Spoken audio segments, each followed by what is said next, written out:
मित्रों, आज यहाँ पर मृत्यु के बाद के जीवन के विषय में चर्चा करेंगे। स्वर्ग नर्क की धारणाएं व्यर्थ, भ्रामक और मनगढ़ंत हैं।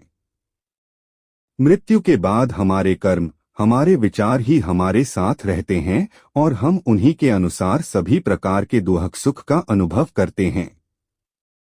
कोई अन्य शक्तियाँ, कोई अन्य कारक हमें दुख सुख नहीं देता है। हमने जो कुछ किया है, जो कुछ कहा है और जो कुछ सोचा है भी हमारे लिए आगे के लिए दुख सुख का कारक बनता है। सच तो यह है कि धरती पर अपने जीवन काल ही में मनुष्य अपनी उस शैया का निर्माण कर लेता है जिस पर उसे अंत में लेटना है। लोक में मनुष्य की विद्या, बुद्धि, विचार और अवधारणाएं पृथ्वी लोक की ही तरह होती हैं, बल्कि पढ़ने लिखने सोचने समझने की शक्ति और अधिक बढ़ जाती है। यदि वह पढ़ना चाहे तो सूक्ष्मलोक में वह आसानी से समझ सकता है, बल्कि जो जिस योग्य है उसे वहां बहुत कुछ पढ़ाया सिखाया जाता है। यही कारण है कि लोग जन्म से ही भिन्न भिन्न संस्कार, भिन्न भिन्न रुचियों को लेकर जन्म लेते हैं। कोई जन्म लेने के कुछ समय बाद ही सन्यासी बनने लगता है तो कोई डकैत, कोई गणित में गति रखता है तो कोई साहित्य में, कोई कला में पारंगत होता है तो कोई वेदांत में। यह सब यूं ही नहीं होता। इसके पीछे सूक्ष्मलोक के शिक्षण और संस्कार होते हैं जो पूर्वजन्म के शिक्षण, संस्कार और अभिरुचियों को आधार बनाकर गढ़े जाते हैं। हम जो कुछ बोते हैं वही काटते हैं और कर्म से किसी भी प्रकार से मुक्ति नहीं। हम पृथ्वी के किसी कोने में जा छिपें, कर्म हमारा पीछा नहीं छोड़ेगा। जीवन ही कर्म है। जन्म कर्म का आरंभ है और मृत्यु कर्म का अंत। जीवन में कर्म को रोकना असंभव है। जीने की प्रत्येक क्रिया कर्म है। श्वास भी लेना कर्म है।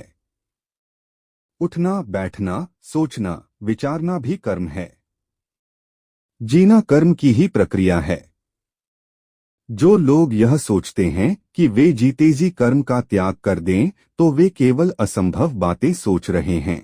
यह संभव नहीं हो सकता है। गृहस्थ एक प्रकार से कर्म करता है और सन्यासी दूसरे प्रकार से कर्म करता है। गृहस्थ आसक्त भाव से कर्म करता है और सन्यासी अनासक्त भाव से कर्म करता है। दोनों ही कर्म करते हैं, लेकिन दोनों के कर्मों में भेद है।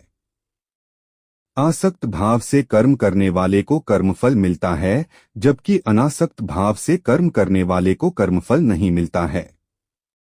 उसको कर्मफल मिलने का एकमात्र कारण है उसकी कर्मफल के प्रति आसक्ति। हम जैसे जी रहे हैं वैसे ही जीते रहें, वैसे ही करते रहें। कर्म को बदलने की आवश्यकता नहीं, आवश्यकता है केवल कर्ता को बदलने की। वास्तविक प्रश्न यह नहीं है कि हम क्या कर रहे और क्या नहीं। वास्तविक प्रश्न यह है कि भीतर हम क्या हैं। यदि भीतर हम गलत हैं तो हम जो भी करेंगे वह गलत ही होगा, दोषपूर्ण होगा।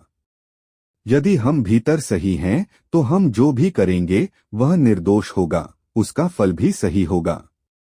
वास्तविक कर्म उसी समय शुरू होता है जिस दिन कर्म दूसरे के लिए होता है। अपने लिए ही जीना पर्याप्त नहीं है।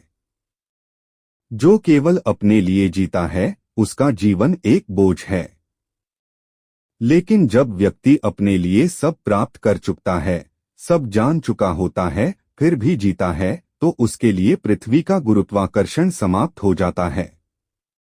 वह बिना भार के, बिना बोझ के जीता है। इस साधारण जीवन में वे ही क्षण आनंद के हैं जब हम थोड़ी देर के लिए दूसरे के लिए जीते हैं।